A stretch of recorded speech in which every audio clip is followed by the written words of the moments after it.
Hello everybody, welcome back to the YS channel today. So for today's video, it's pretty much just gonna revisit the review we did earlier. Well, not earlier.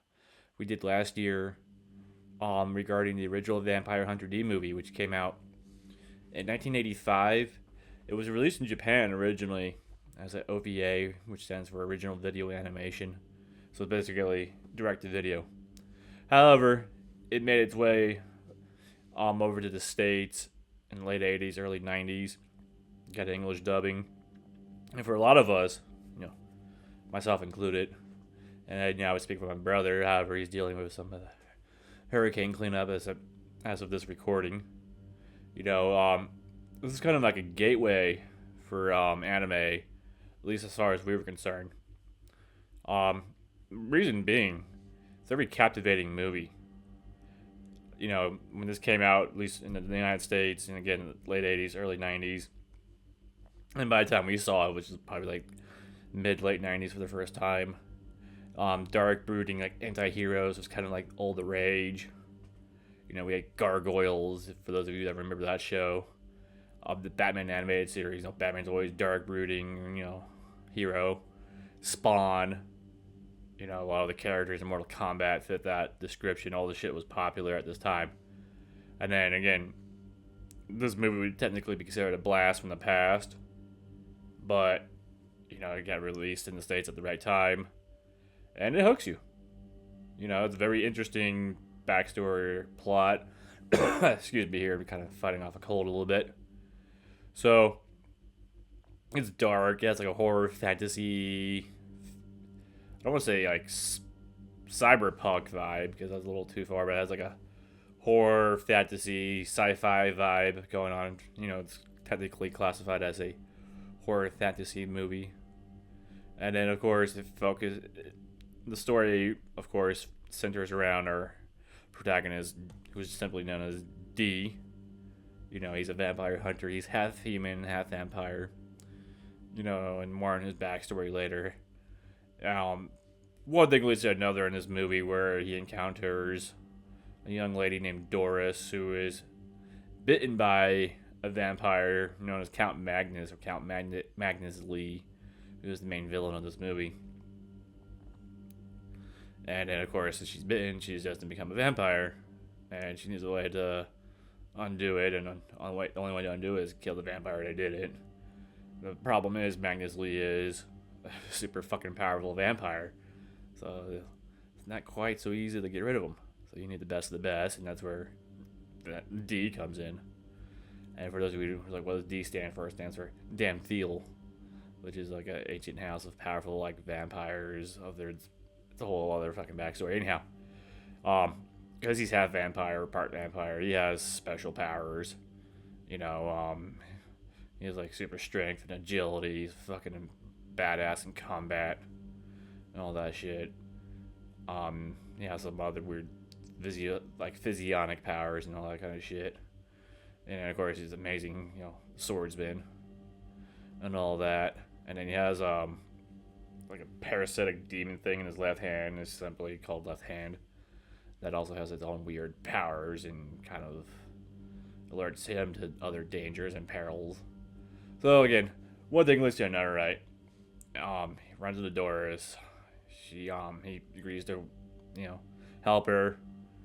And then along the way, Magnus Lee sends all his mutants and weird fucking beings to stop him. Which, of course, leads to some like really trippy, badass looking anime violence that, from an American point of view, never seen anything like it. You gotta compare this shit to what we had on TV in the 90s.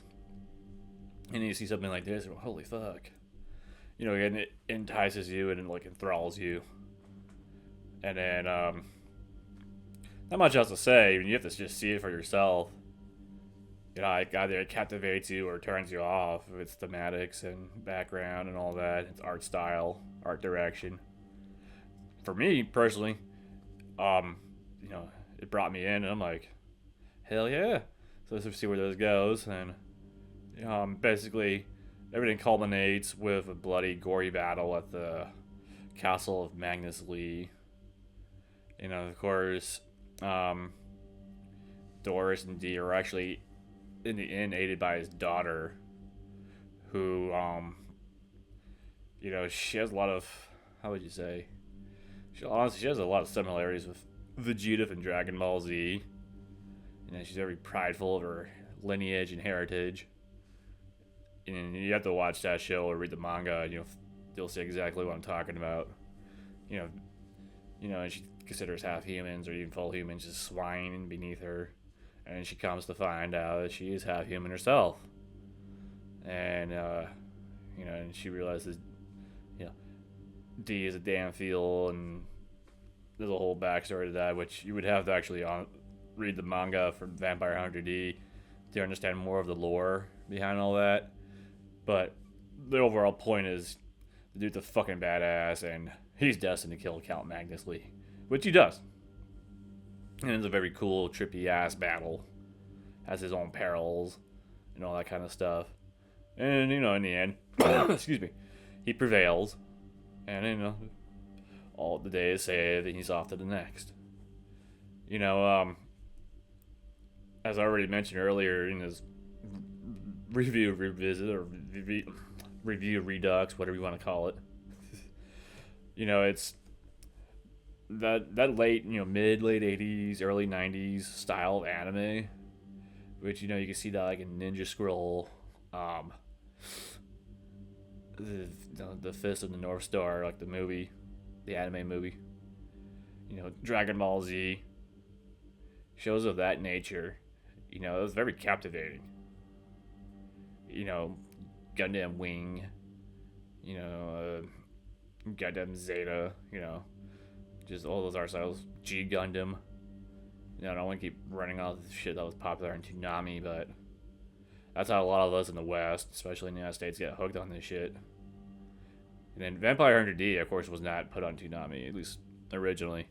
It got its own late night airing, what would eventually become not Toonami, Adult Swim.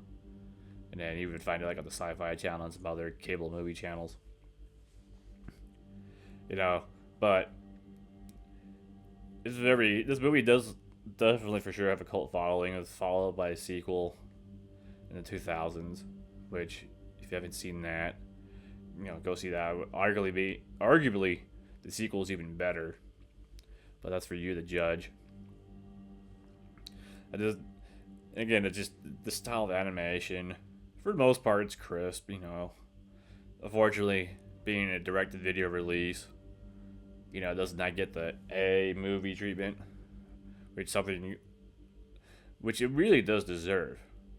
However, it does get quality animation treatment, especially for an anime, movie of the time. When you're not considering Toei or Studio Ghibli, however you want to pronounce it. It's just, just go watch it for yourself. It's amazing. It's spectacular. It's one of my personal favorite anime movies. And I rewatch it at least once a year, maybe twice a year, just for the sake of it, because it's just fucking cool. But hopefully, my review is enough to captivate you to go see and watch it. And please always support the official releases. Until the next time. Later.